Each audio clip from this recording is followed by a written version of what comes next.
सुप्रभात बच्चों। आज हम आपकी पाठ्य पुस्तक हिंदी व्याकरण के पाठ संख्या 1 को पढ़ेंगे, जिसका शीर्षक है भाषा तथा भाषा की रूह।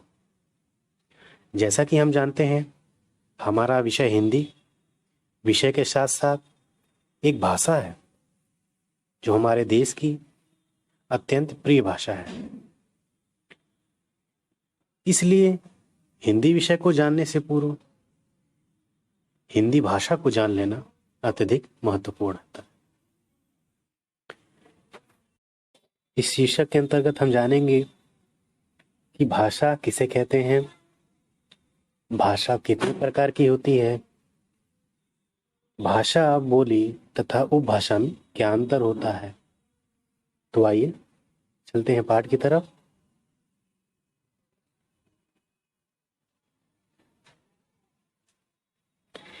भाषा शब्द संस्कृत के भाष धातु से बना है, जिसका अर्थ है बोलना या कहना, अर्थात भाषा वह है जिसे बोला जाए। भाषा वह साधन है जिसके द्वारा हम अपने विचारों को व्यक्त कर सकते हैं और इसके लिए हम वाचिक ध्वनियों का प्रयोग करते हैं। अपने विचारों को व्यक्त करने के लिए हम जिन ध्वनियों का प्रयोग करते हैं वही भाषा कहलाती है। सामान्यतः भाषा को वैचारिक आदान प्रदान का माध्यम कहा जा सकता है। भाषा आभ्यंतर अभिव्यक्ति का सर्वाधिक विश्वसनीय माध्यम है। यही नहीं, वह हमारे अभ्यंतर के निर्माण, विकास, हमारी अस्मिता, सामाजिक संस्कृति की भी पहचान है। भाषा के बिना मनुष्य सर्वथा अपूर्ण है और अपने इतिहास तथा परंपरा से भी वह अनभिज्ञ है। अर्थात भाषा हमारे विचारों के आदान प्रदान के साथ साथ हम किस पृष्ठभूमि से आते हैं, हमारा व्यवहार तथा हमारी संस्कृति को भी नियंत्रित करती है तथा एक प्रकार से हमारी संस्कृत सभ्यता और सामाजिक पहचान का एक प्रमाण सिद्ध करती है। इस प्रकार भाषा की परिभाषा हुई। भाषा मानव मुख से उच्चारित ध्वनियों की ऐसी व्यवस्था है जिसके माध्यम से समाज के लोग एक दूसरे के साथ अपने विचारों का आदान प्रदान करते हैं। तो ये थी भाषा की परिभाषा। ध्यान रखने की बात यह है कि भाषा का संबंध केवल मानव मात्र से होता है। मनुष्य के मुख से उच्चारित रूप से मनुष्यों के बीच होने वाले संप्रेषण या विचारों के आदान प्रदान को ही भाषा कहते हैं। पशु पक्षी जो तरह तरह की ध्वनियां उच्चारित करते हैं और संप्रेषण करते हैं, उनसे भाषा नहीं कहा जा सकता। भाषा मुख्यतः 3 प्रकार की होती है, लेकिन आपकी पाठ्य पुस्तक में केवल 2 प्रकार की भाषाओं का उल्लेख है। पहली है मौखिक, दूसरी है लिखित और तीसरी भाषा होती है सांकेतिक भाषा। तो हम 2 भाषाओं पर चर्चा पहले कर लें। पहली भाषा है मौखिक भाषा। मौखिक, जैसा कि इसके नाम से स्पष्ट है, मुख से उच्चारित भाषा मौखिक भाषा कहलाएगी। इसमें वक्ता बोलकर अपनी बात कहता है, वह श्रोता सुनकर उसकी बात समझता है। इस प्रकार भाषा का वह रूप जिसमें एक व्यक्ति बोलकर विचार प्रकट करता है और दूसरा व्यक्ति सुनकर उसे समझता है, मौखिक भाषा कहलाती है।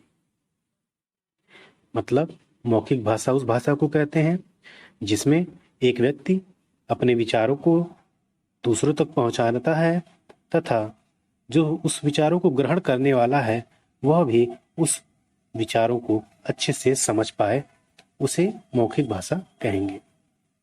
दूसरे शब्दों में, जिस ध्वनि का उच्चारण करके या बोलकर अपनी बात दूसरों को समझाते हैं, उसे मौखिक भाषा कहते हैं। उदाहरण, टेलीफोन, दूरदर्शन, भाषण, वार्तालाप, नाटक, रेडियो, इन सभी में भी जिस भी भाषा का उपयोग होता है वह मौखिक भाषा के अंतर्गत आती है। लिखित भाषा, इसमें एक व्यक्ति लिखकर विचार या भाव प्रकट करता है, दूसरा पढ़कर उसे समझता है। इस प्रकार भाषा का वह रूप जिसमें एक व्यक्ति अपने विचार या मन के भाव लिखकर प्रकट करता है और दूसरा व्यक्ति पढ़कर उसकी बात समझता है, लिखित भाषा कहलाती है। पहले ये जान लेने की जरूरत है कि मौखिक भाषा सबसे प्राचीन भाषा है।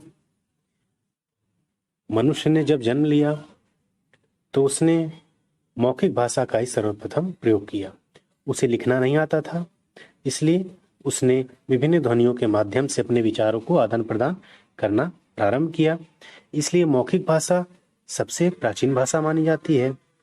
और फिर जब मानव सभ्यता में आगे बढ़ा तब उसे अपनी विचारों को लिखकर संचित करने की आवश्यकता मालूम पड़ी और इसके लिए उसने विभिन्न प्रकार के ध्वनियों को चिन्हों में परिवर्तित कर दिया और वही चिन्ह वर्ण कहलाए और उन्हीं वर्णों के द्वारा वह अपने विचारों को लिखकर संचित करने लगा और इस प्रकार से लिखित भाषा का निर्माण हुआ।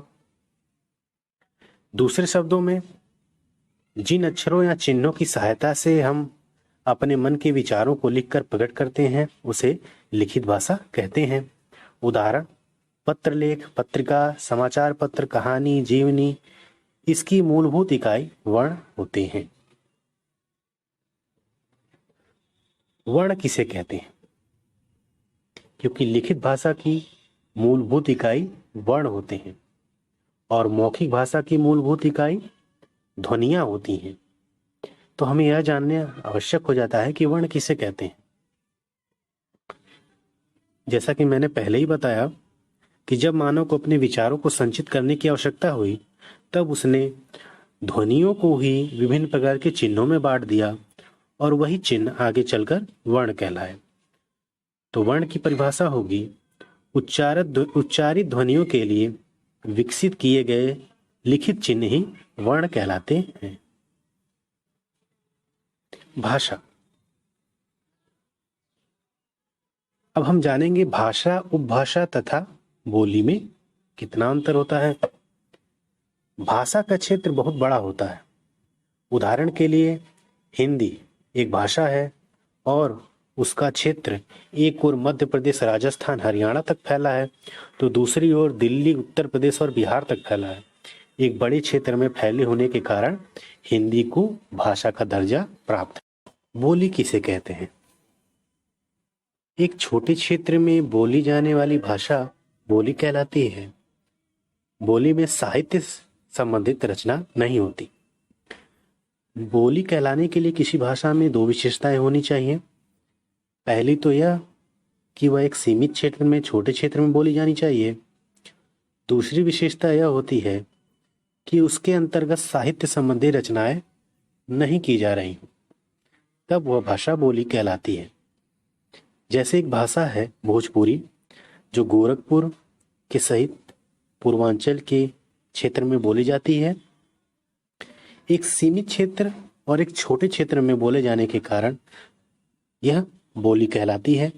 इसके साथ ही साथ इसमें प्रचुर मात्रा में साहित्य संबंधी रचनाएं भी नहीं होती, इसी कारण से इसे बोली कहा जाता है।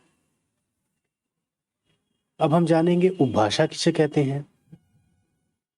अगर किसी बोली में साहित्य संबंधित रचनाएं होने लगती हैं और उसके क्षेत्र का विकास हो जाता है तो उसी बोली को उपभाषा कहा जाता है।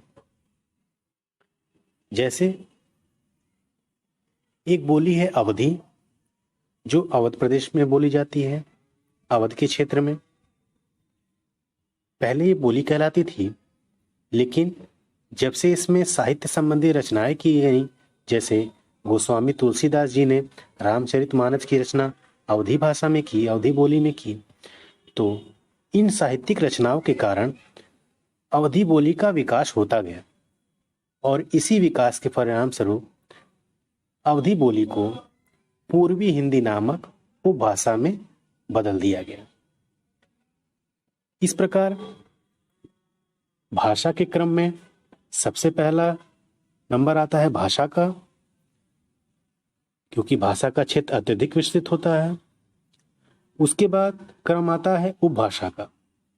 क्योंकि भाषा से थोड़ा सा कम क्षेत्र उपभाषा का होता है और सबसे नीचे के पायदान पे होती है बोली, क्योंकि उसका क्षेत्र भाषा तथा उपभाषा दोनों से कम होता है। अब हम जानेंगे राष्ट्रभाषा किसे कहते हैं। किसी भी देश या राष्ट्र द्वारा किसी भाषा को जब अपने किसी राज कार्य के लिए घोषित किया जाता है या अपनाया जाता है तो उसे राष्ट्रभाषा कहते हैं। राष्ट्रभाषा देश के गौरव और सम्मान का प्रतीक होती है तथा अधिक से अधिक लोग इसका प्रयोग करते हैं। हिंदी भारत की राष्ट्रभाषा है क्योंकि यह प्रत्येक भारतवासी की अस्मिता की पहचान है। मातृभाषा, जन्म लेने के बाद मानव जो प्रथम भाषा सीखता है उसे उसकी मातृभाषा कहते हैं। मातृभाषा किसी भी व्यक्ति की सामाजिक एवं भाषाई पहचान होती है। मातृभाषा के संबंध में यह समझ लेना चाहिए कि बच्चा जन्म लेने के बाद अपनी माता से जो भाषा सीखता है वह उसकी मातृभाषा कहलाती है। जैसे भारत में जो बच्चा जन्म लेगा वह अपने माता से भोजपुरी या खड़ी बोली की भाषा सीखेगा तो उसकी मातृभाषा भोजपुरी या खड़ी बोली नहीं होगी बल्कि हिंदी कहलाएगी, क्योंकि भोजपुरी, खड़ी बोली ये सारी भाषाएं हिंदी से ही उत्पन्न हुई हैं। उसी प्रकार यदि कोई बच्चा ब्रिटेन में पैदा होता है तो वह अपनी माता से इंग्लिश सीखेगा और इस प्रकार उसकी मातृभाषा इंग्लिश होगी।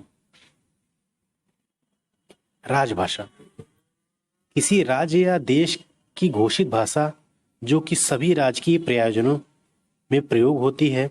उदाहरण के रूप में भारत की राजभाषा हिंदी है। किसी प्रदेश की राज्य सरकार के द्वारा उस राज्य के अंतर्गत प्रशासनिक कार्यों को संपन्न करने के लिए जिस भाषा का प्रयोग किया जाता है उसे राजभाषा कहते हैं। अर्थात जब कोई देश अपने राजकीय कार्य के लिए को संपादित करने के लिए किसी भाषा को चुन लेता है उसी को उस देश की राजभाषा कहा जाता है। तो ये हो गई भाषा के भेद। हमने इसमें जाना भाषा, उपभाषा तथा बोली किसे कहते हैं तथा राष्ट्रभाषा, मातृभाषा और राजभाषा किसे कहते हैं।